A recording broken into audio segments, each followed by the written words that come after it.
Okay, well, good evening, everyone. This is a special edition of Miller Time. I will tell you right now that for some strange reason, my internet connection is showing low speed, even though I'm in a place where there's very good internet. So there must be some interruption. So if there's any issues with the way that this works, I apologize for that. But we're just going to do our best, get right into it. All right, looks like we're up and going, and I'm looking at my version of the screen. It looks pretty smooth, so we'll not worry about the error sign that's going. We're just going to go forward as in like this is everything's working. I do have my chat line set up. We're really makeshift here tonight, folks. I'm doing the best that I can with this on short notice, and even under the best of circumstances, I'm still running into some problems. So I really need, if you're having audio problems or anything like that, just let me know, and we'll do our best to kind of accommodate and fix it. We're just kind of working a little bit hampered here right now, and I'm my own engineer, so we'll make it work. So good evening and welcome to Miller Time. This is normally a Monday night show at 7 o'clock in the evening where myself, State Representative Tim Miller, I represent District 17A here in Minnesota, about 110 miles west of the Twin Cities. And we talk about legislative issues that are important to my district and to the state of Minnesota. So obviously here in Minnesota, the most important thing is not only the COVID-19, but today Governor Walz actually signed Executive Order 2020. So it was his 20th executive order. They just number them 1 through 20. We got it to 20 already. And this one is specific to what you're hearing in many states called the stay-at-home executive order. Now, what I'd like to do on this tonight is I want to discuss what's in it. I have it up on my computer screen. I'm going to switch over, which, by the way, when I switch over, if there's an issue with the picture or something, I'm not going to have much notice on that.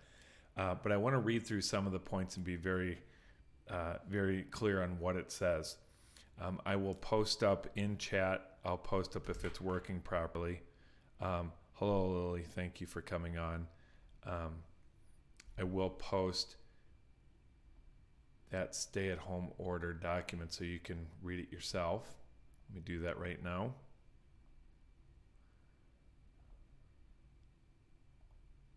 Okay, that's the link. That will get you to a copy of the actual executive order. So I'm going to read portions of it. I'm not going to read through it verbatim, but I'm going to make sure to touch on significant portions of that because I think it's important for all of you to know. Then after that, what I want to be able to do is talk about what some of this may mean. There's a ton of questions, and they're all really great questions. I've been answering a lot through email and phone this afternoon, particularly people that have businesses, what this means. There's a few things that it doesn't mean. It's a pretty loose order, which I think is good.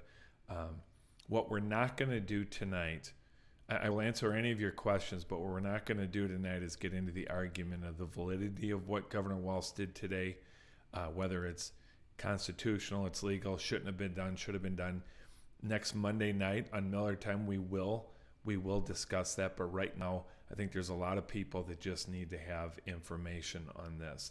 And so by all means, if you have any questions related to that, I'll answer it. If you bring up questions or make statements as to why we shouldn't do this, that's fine. We just aren't going to spend much time on that. Because of that, this might not go real long. We'll see how it goes. But I felt that it was important that after this executive order came out this afternoon, the stay-at-home order, as they call it, it's important for me to at least be able to communicate that the best that I can. So that's what I wanted to do tonight. So without further ado, I'm going to just read portions of it. You might hear me skipping a little bit from time to time. I didn't have time to highlight and make this all fancy. This is really going to be shooting from the hip. Again, next week, I think once we see this implemented and we see some things, that'll be a good time to discuss, was this the right thing? Was it not the right thing? What's working? What's not? I will tell you this, that I felt that this was probably a step too far. I thought the restaurants closing were too far. There's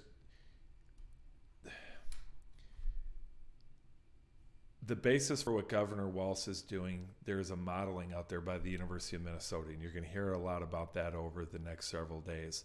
And based on that, he had some various concerns, and he felt that he was empowered to do something about it. Ergo, the argument. One of the challenges that I have is that I don't know that modeling was necessarily based on true fact. Now, we need to be, as I've been telling people for a couple of weeks now, we need to be prudent, we need to be smart, we need to prepare,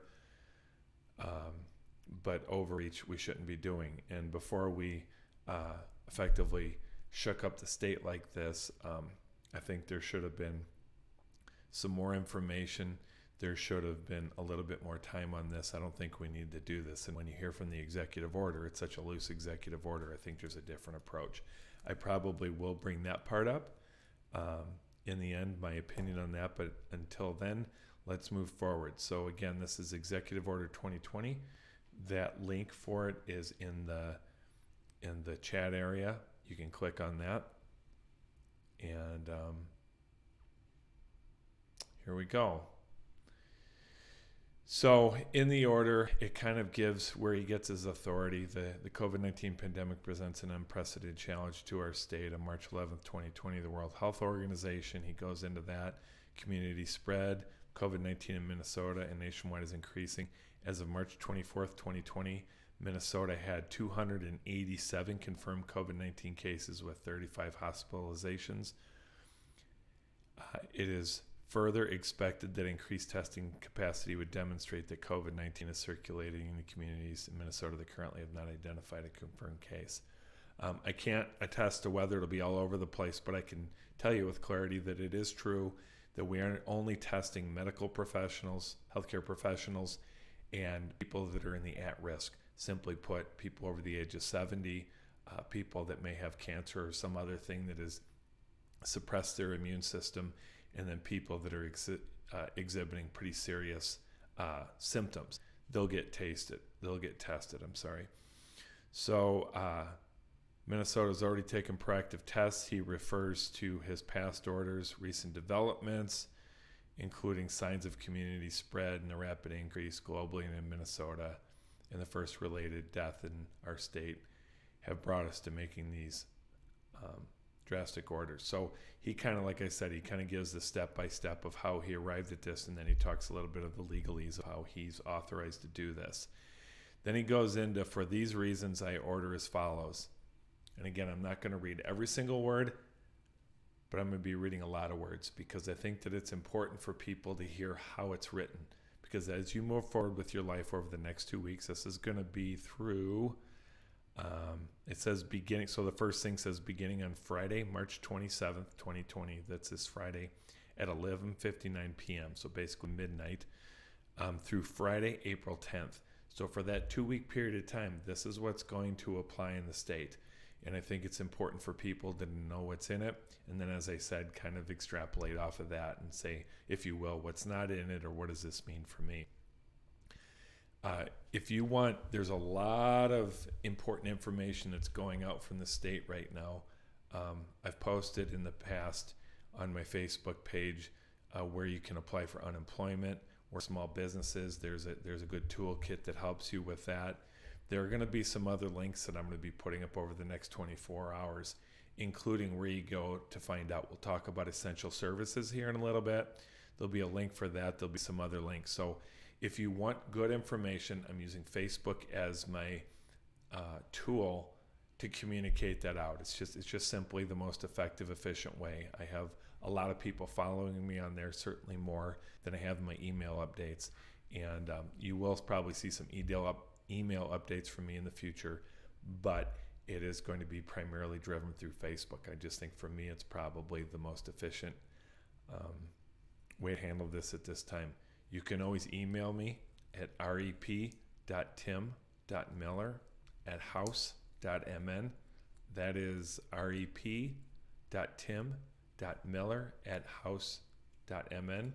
And I'll answer questions there. I have people calling me, people instant message me on Facebook, all sorts of ways. If you have any questions, concerns, worries, please, that's what I think part of my responsibility is during these very challenging times for all of us. Regardless of what you think, what should or shouldn't be happening, I think everyone can agree that this is very challenging right now. And as I said, next Monday we'll go into a little more commentary. We'll loosen it up on Monday night. I promise if I can get people here, we can mix it up as much as you want. I know there's some people that think that I don't really get combative enough on here and stuff, but that's not really the purpose of what I want to do here for the most part. But we can do a little bit more of that.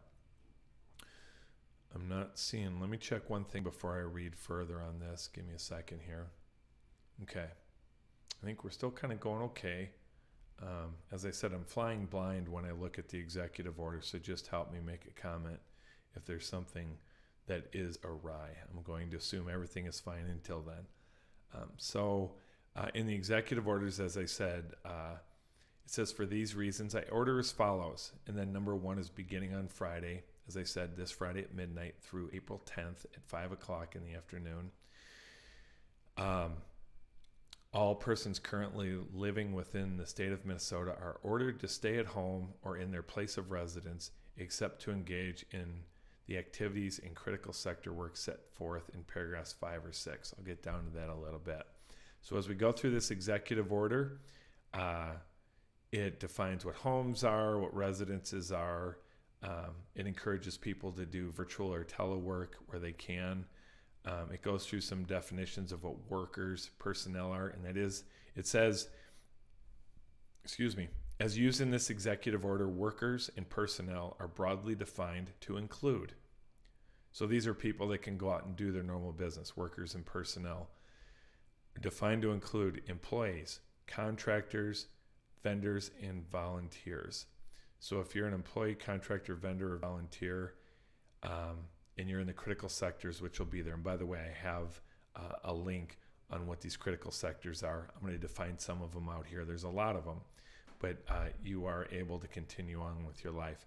And then it goes through exemptions of really kind of living things, not the work-related stuff, but how your life is lived. There are some exceptions to where you don't need to be in your house. And I'll just touch on those quickly. Relocation to ensure safety. Individuals whose homes or residences are unsafe or become unsafe, including individuals who have suffered or are at risk of domestic violence, for whom the safety, sanitation, or essential operations of the home or residence cannot be maintained, they can go somewhere else. And folks, this is an important thing.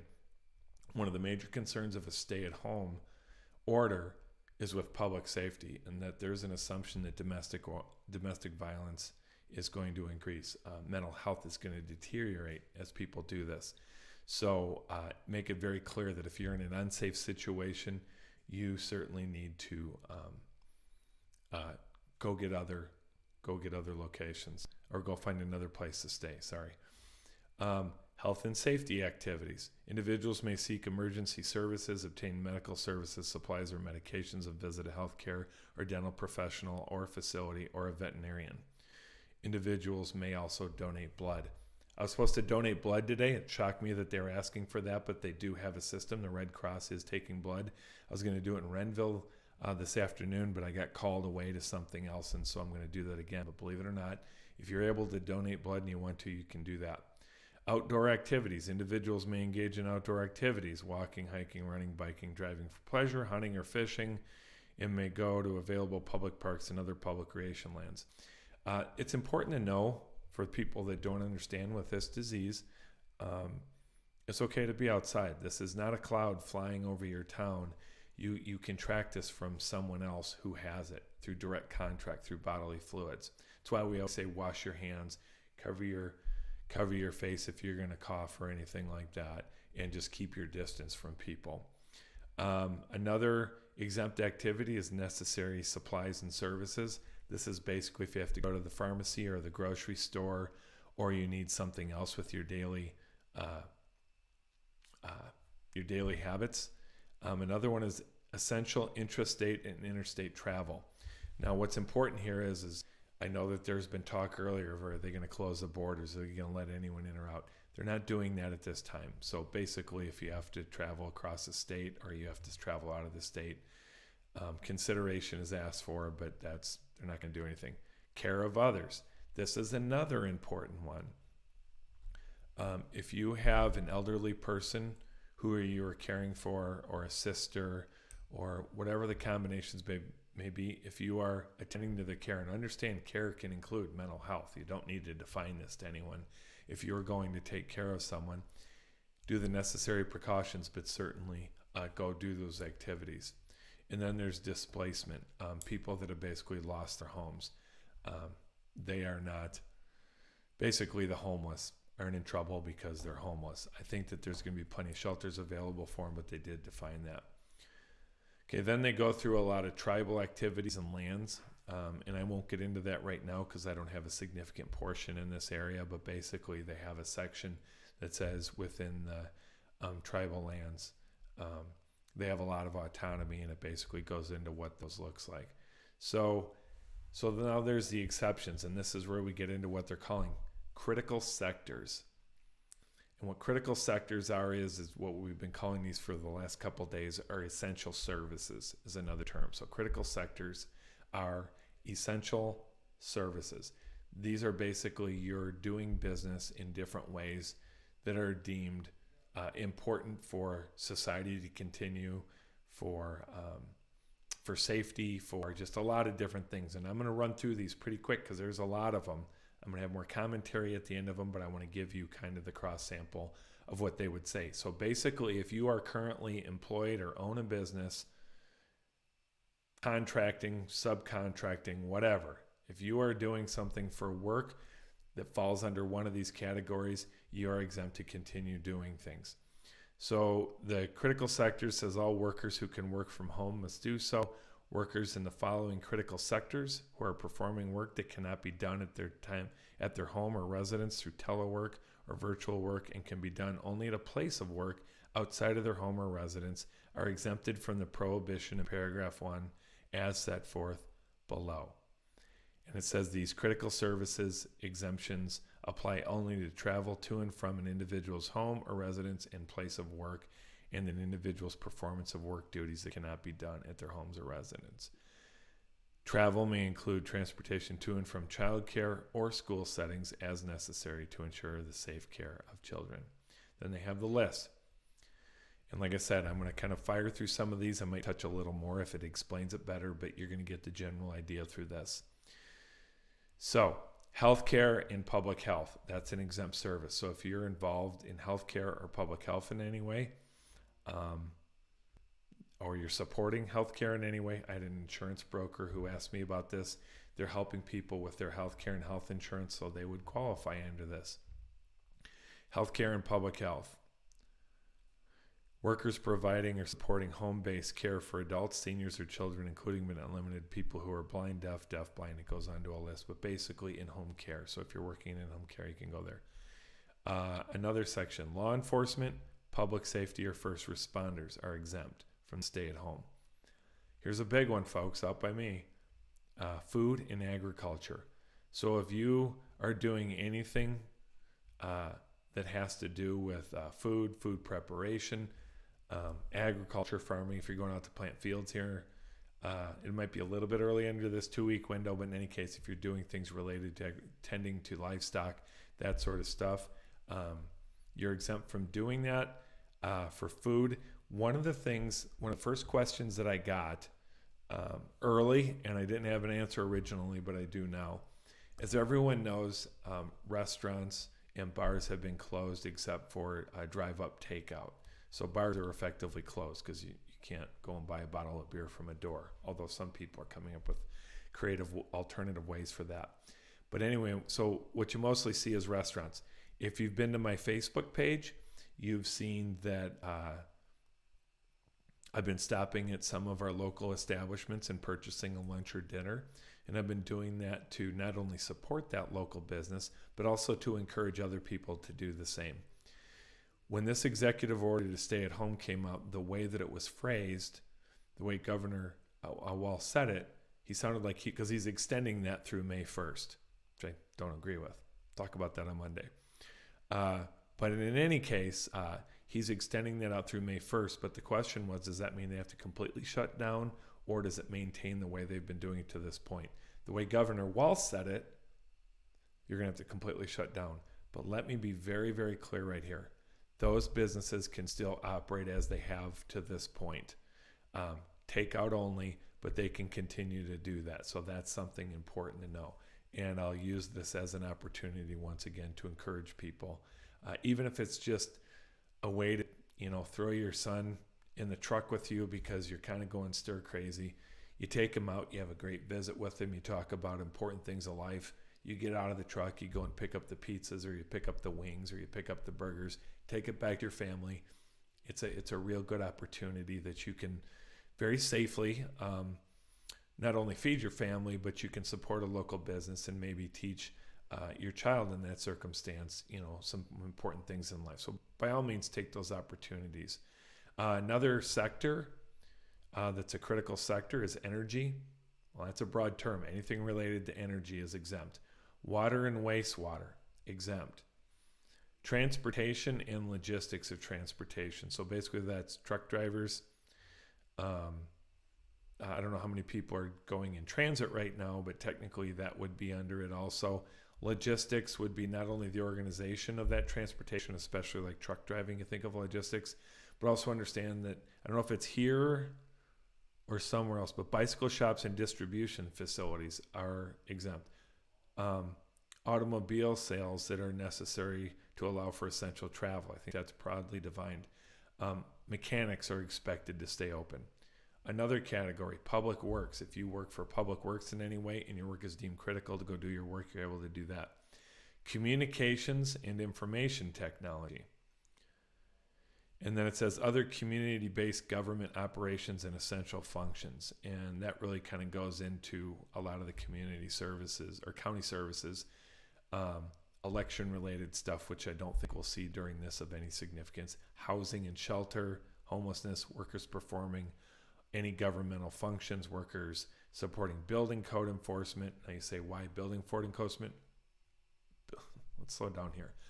Workers that are supporting building code enforcement necessary to maintain public safety and health of essential infrastructure. And you say, why would building code work have to be out there? Well, there's some safety issues, but also on this list is construction. If there's important construction going on, or I should say if there's construction going on, you're also exempt, so they need to have the building code people there for that. Another item is critical manufacturing. Now this is interesting. What's critical manufacturing? This category is limited to critical manufacturing workers listed in the CISA guidance. There's a website, see if I can copy it real quick, that will give you that information. And a lot of this stuff, if you go to the link on the on this document, you'll be able, it's not going to let me copy. Let me do this. I'm not going to be able to copy it right now because I'm on a PDF and it doesn't want to highlight it for some reason. But go to this executive order and you'll see a listed website of all these different things. So moving on, hazardous materials. If you work with hazardous materials, you're exempt. Financial services, if you're banking, if you're a financial planner, all those different things. Insurance, you are exempt. Chemical, anything related to chemical. Defense, industrial base. Tribal governments, the judicial branch, the executive constitutional officers, the legislative branch, federal employees, National Guard, faith leaders and workers, education, construction and critical trades, I mentioned that earlier, child care providers, hotels, residential facilities, and shelters. I had a friend who owns some apartment complexes, and he said, are my workers, most of them are working from home, but some have to work out of the office. Can they do that? The answer is yes. Shelters for displaced individuals, charitable and social services organizations, legal services, notaries, critical labor union functions, laundry services, animal shelters and veterinarians, real estate transactions, essential supply stores. Now, in case you lost track of what this list is, that's the businesses that essentially can continue to do business. And so one of the obvious questions is asked, well, what's not included? That's a great question, and I would challenge if someone wants to comment in the chat area about something that's not included. Give me an example. I think the only thing that's not included is opening restaurants and bars, which still frustrates me. Can you tell it frustrates me? I keep bringing it up. So anyway, That's basically what the executive order does, the stay-at-home executive order that we kind of thought might be coming. We feared coming. We had lots of worries about it. There's one other point to make about these critical essential services, businesses, and then I want to give a little bit of commentary on that, and then we'll probably wrap it up here. So the important thing is I had some people calling me and saying, well, where's the form that I fill out that I can get mine approved, if you will. So I made a couple calls, and I kind of got, you say a dollar store. A dollar store does qualify as a store. So there's food there. There's supplies that people need. So absolutely a dollar store should be able to continue, Lily. That's a great question. That should be fine. People are asking, well, how do I make me qualified? So I made some calls. Basically, for lack of a better way to say it, it's honor system. It is, if you believe that you're essential, go do your work. There's not an approval form. There is a place that you can find out if you are an essential service. I put that up on my Facebook page but it's not even a link. It's an email that you email into. Now, if you can imagine when you post it up and say, hey, and you click on this email address and you say, hey, am I an essential worker, essential business? There's probably tens, if not hundreds of thousands of people crashing that web page or that email page right now. Yes, a shoe store does qualify as well, because that would be clothing and that would be considered essential. So anyway, but there is ways that you can find out. Here's what I would say. First of all, I think this is meant to be as an attitude. If you don't need to be out, if there's any way that you can avoid being out, they're asking that you don't be out. If you need to do business and you believe that it's important to do it, make sure you do it. My opinion is for the sake of respecting other people. We can talk about whether this is really going to blow up or not. Okay, that's another discussion for another time. But to be respectful of other people and their consideration, if you can work from home, please do it. With our technology these days, it's been amazing. Never even heard of Zoom before this, and now everyone's on Zoom all the time. I personally am on Zoom half the time. So there are ways that we can be around this. But if you have to get out and work, you're basically able to work. So now my commentary on this is, well, if pretty much everyone can kind of do what they need to do, most things in life, we're not going to go out and do a lot of recreating unless it's in a park or going out for work. There's not movie theaters. There's nothing like that. But if pretty much people can, other than be a little bit, have a few struggles with it, or a few challenges, you can pretty much continue on with your life. Why was there this order?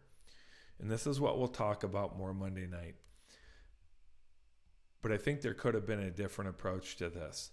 I think that if we had Governor Walz come before the people and say, my fellow Minnesotans, and he does it in the form of a very nice looking in the camera speech, and say, we as Minnesotas have known in the past how to face very challenging times, and we're going to do this again. Here's what we're facing. Here is what I believe we are going to have to do. I ask you as fellow citizens of Minnesota to step up and please, please do the following for the sake of those around you. And then you list the different things that he wants you to do. I think that if he took that approach, that was going to be a better way to address this problem. I also think that the people that are a little bit concerned about this, which there's a lot of people, by the way, there's a lot of people, just so you know, there's a lot of people that wanted this to happen. This is not heavily sided on either side. The communications I've had with people, just as many people really wanted this stay at home as the people that thought that it was an overreach. So we need to be respectful of all people in this. And I think that if we would have taken more of the approach of Minnesotans, let's step up and do the right thing for the sake of everyone, I think most people, if not all people, would have certainly done that. And then if they had some hot spots, like in, let's just for the sake of argument, in Minneapolis, there was just problems that were out of control. Well, then by a tighter region than an entire state, maybe you do have to put out some orders saying, listen, we just need you to stay in house at this time. So that didn't happen. Here's what we have. But I want to wrap it up by saying, I've been saying all along, be safe, be smart, but don't be afraid. We can get through this, folks. Even if this is a hassle and annoyance all the way to you're very concerned or you have a loved one who gets sick, we're going to get through this together. And that's my point of emphasis. I want to let you know, and I'm going to finish up with this, and then I'll see you next Monday night. What I've been impressed with government, I've been now in the legislature going into my 6th year. And as you know, in recent years, so much of politics is about fighting, arguing, not getting along, trying to set the other guy up for fall. Anything that you say seems to be politically motivated. Not all true, but there's a lot of that going on. I can tell you, if there's been one good thing that's come out of this, the Republicans and Democrats, the senators, the House members, the governor, the agencies, the counties, the cities, the townships, all these different government bodies, the school boards, the departments of education, departments of health, all these different people, while we might have some differences of opinion of how to achieve the stated goals, we're unified in the stated goals that people are safe and healthy, and that our communities can continue to thrive, and hopefully they will coming out of this. But we're all unified in that, and we've set aside our own differences to move forward with that. So I hope that that's a message to everyone out there, that everyone continues to do that, that we continue to work together. When this crisis ends, there'll be time for plenty of banter and plenty of argument and plenty of Monday morning quarterbacking by yours truly more than anyone else. So you all take care. Thank you for joining me this evening. Contact me anytime if you have any questions. And I look forward to talking to you again soon. God bless.